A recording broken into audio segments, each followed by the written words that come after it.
इस मुलाकात में हम जानेंगे पंचकर्म का महत्व। मैं वैद्य प्रशांत तिवारी, जो कि धर्म आयुर्वेद से आप सभी को पंचकर्म के बारे में कुछ बतलाना चाहता हूं। सभी को, ज्यादातर लोगों को पंचकर्म में एक मिथ है, या फिर एक कहा जाए तो एक कुछ झुंझलाहट है कि पंचकर्म मतलब होता क्या है। पंचकर्म को ज्यादातर लोग आके कहते हैं कि वो एक ऐसी तकनीक है जिसमें कि मसाज किए जाते हैं या फिर तेल लगाकर शरीर में कुछ कुछ प्रक्रियाएं की जाती हैं, वो सब पंचकर्म है। जबकि ऐसा है नहीं। आयुर्वेद जो कि 5000 साल पहले लिखा गया, या फिर वो कब आया इसके बारे में भी एक मिस्ट्री है। उसमें हर जगह लेकिन एक चीज क्लियर है कि पंचकर्म सिर्फ और सिर्फ एक बायो डिटॉक्सिफिकेशन या शरीर की शुद्धि करने वाली अलग अलग 5 चिकित्सा प्रणाली है। इन 5 प्रणाली में सबसे पहला नाम आता है वमन का, जिसे कहते हैं इंड्यूस वॉमिटिंग। वॉमिटिंग को इंड्यूस करना, इसका मतलब यह होता है कि शरीर में सारे टॉक्सिन्स को पहले घी खिलाकर या फिर उसे एक मेडिकेटेड फॉर्म में बोलस खिलाकर या घी को अलग अलग वे में स्टेप बाय स्टेप बढ़ाकर शरीर के जितने भी टॉक्सिन्स हैं उनको शरीर के स्टमक वाले पोर्शन में लेकर आना। उसके बाद कुछ ऐसी मेडिसिन देना जो कि वहां से टॉक्सिन्स को खींचकर अपनी ताकत से उसे वॉमिटिंग के फॉर्म में बाहर निकाल दे। वॉमिटिंग आने के बाद उस व्यक्ति को एक्चुअल डिटॉक्सिफिकेशन या क्लीनिंग की फीलिंग आ जाती है, या वो ऐसा फील करता है जैसे कि उसका ऊपर का हिस्सा बिल्कुल क्लीन हो चुका है या साफ हो चुका है। ये डिटॉक्सिफिकेशन या पंचकर्म का पहला प्रकार जिसे हम वमन कहते हैं। दूसरी प्रक्रिया का नाम है विरेचन। जिस तरीके से हमने वमन की बात करी, उसके बाद आता है विरेचन। वमन में हमने वॉमिटिंग इंड्यूस कराई थी, जिसके कारण ऊपर के हिस्से की क्लीनिंग हो गई थी। बचा हुआ हिस्सा जो कि पेट से नीचे की तरफ जाता है, उसको कहते हैं विरेचन। इसमें सेम प्रक्रिया में घी खिलाकर पहले सारे के सारे टॉक्सिन्स को पेट में लाया जाता है और उसके बाद 2 दिन रेस्ट कराकर तीसरे दिन सुबह सुबह मेडिसिन देकर बाकी बचे हुए टॉक्सिन्स को नीचे यानी कि परगेशन के मार्ग से यानी कि थ्रू फीसेस बाहर निकाल दिया जाता है। इस प्रोसेस से पेट में जमे हुए जितने भी टॉक्सिन्स हैं, जैसे acidity condition, hair fall condition, पेट के दर्द, अल्सर को छोड़कर बाकी सारे टॉक्सिन्स बाहर निकाले जा सकते हैं। यह प्रोसेस सबसे ज्यादा bronchial asthma situations, skin disorder situation, rashes वाली सिचुएशंस, इन सब में बहुत ज्यादा लाभकारी होगा।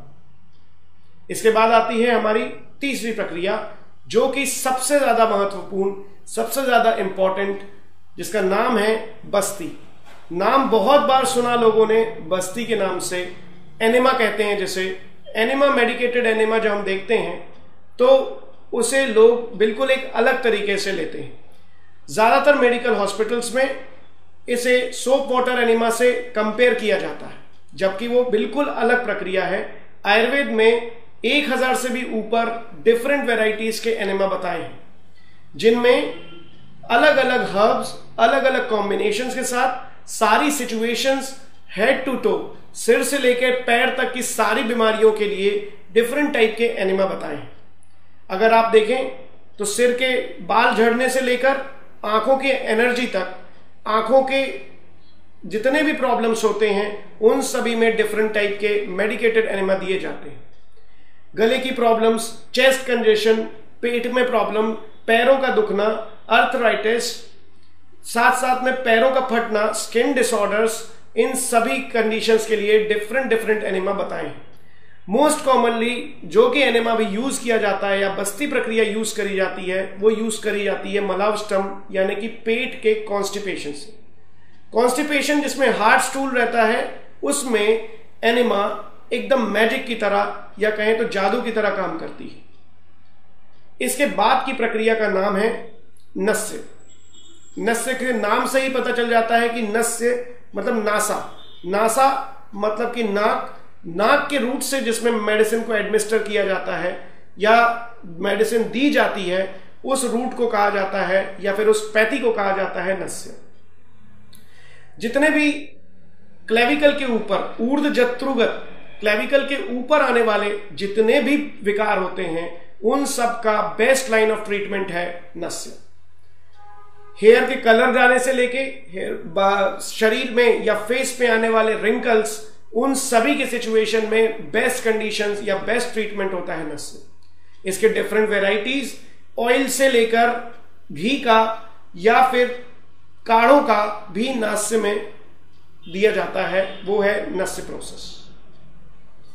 ये प्रोसेस एक्सटेंसिवली यूज होता है ब्यूटी टेक्निक्स में, जिनमें कि स्किन के टाइटनिंग से लेके स्किन के रिंकल्स रिमूवल तक बहुत ज्यादा काम होता है। कान की प्रॉब्लम्स, आंखों की ताकत कम हो जाना, नंबर्स कम करना, बालों में रूसियां कम करना, इन सभी कंडीशंस में यूज होता है नस्य, और बहुत ही अच्छे से डिटॉक्सिफाई करके उस एरिया को क्लीन कर कर उस पर बेस्ट रिजल्ट देता है। Last but not the least, पांचवी चिकित्सा प्रणाली जिसका नाम है रक्त मोक्षण। रक्त मतलब ब्लड, मोक्षण मतलब इम्प्योर ब्लड को निकालने वाली प्रोसेस। ये प्रोसेस बहुत सारे कंडीशंस में या बहुत सारी डिजीजेस में बहुत ज्यादा यूजफुल है। रक्त का डायरेक्ट रिलेशन आता है हमारी स्किन से। स्किन डिसऑर्डर्स ज्यादातर रिलेट करते हैं हमारे रक्त से।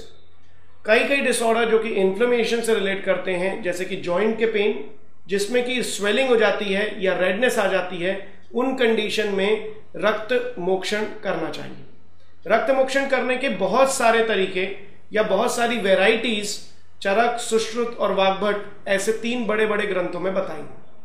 उनमें से सबसे ज्यादा यूजफुल और इजीली अवेलेबल है जलौका विधि। जलौका का मतलब होता है लीच एप्लीकेशन। लीच लगाना यानी कि इम्प्योर ब्लड को बाहर निकाल लेना और नए ब्लड की फॉर्मेशन के लिए फिर से मेडिसिन देना, यही प्रोसेस कहलाती है रक्त मोक्षण की। लीच जिसमें कि खुद बहुत सारे डिफरेंट वेराइटीज होती हैं, उनमें से निराविष यानी कि जिनमें विष ना हो ऐसी लीचेस को अप्लाई करना, जिसकी 6 वेराइटियां बहुत क्लियरली हमारे शास्त्रों में बताई गई हैं। उनमें उनको यूज कर कर, उनको लगाकर वहां पर analgesic property, anti histaminic property और एंटी इंफ्लेमेटरी प्रॉपर्टी यूज करी जा सकती है। ये वर्ड थोड़े भारी हैं, लेकिन सबसे अच्छी बात यह है कि जब एंटीबायोटिक्स बनी नहीं थी तो बॉडी के इन्फ्लेमेशन को दूर कैसे किया जाता था, इसका बहुत अच्छा रेफरेंस बाबरनामा करके बुक है, उसमें लिखा है। कंडीशन ये बताई जाती है कि अरब्स में या फिर फाइटिंग की सिचुएशन में जब पहले लोग बीमार पड़ जाते थे या उन्हें दर्द होता था तो उसे ठीक क्या करता था, रक्त मोक्षण टेक्निक उस समय बहुत ज्यादा यूज होती थी। 12वीं शताब्दी से लेकर 18वीं शताब्दी तक बिल्कुल भी एंटीबायोटिक नहीं बनी थी। तो क्या उस समय लोग ठीक नहीं होते थे? उस समय लोगों को ठीक करने के लिए लीच एप्लीकेशन कर कर उनके इम्प्योर ब्लड को बाहर निकाल के और बॉडी को स्टिमुलस दिया जाता था, जिससे कि वो प्योर ब्लड और एक्टिव इम्यूनिटी के थ्रू अपने आप को प्योरीफाई करें, डिटॉक्स करें और खुद के बहुत ठीक हो जाए। साथ में कुछ इंटरनल मेडिसिन देकर उस व्यक्ति की इम्यूनिटी बढ़ाना और साथ में उस कंडीशन को रिकवर करना, यही आयुर्वेद में बताया है। ये 5 प्रोसेस, वमन, विरेचन, बस्ती, नस्य और रक्त मोक्षण, ये 5 चीजें ही पंचकर्म कहलाती। इन 5 चीजों का नॉलेज हमें बायो डिटॉक्सिफिकेशन तक पहुंचाता है। एक बार बॉडी क्लीन हो जाए तो इंटरनल मेडिसिन देना और उसे फास्ट एक्शन में लाना, यही पंचकर्म का काम है और यही आयुर्वेद की बहुत अच्छी बेनिफिशियल चीज है।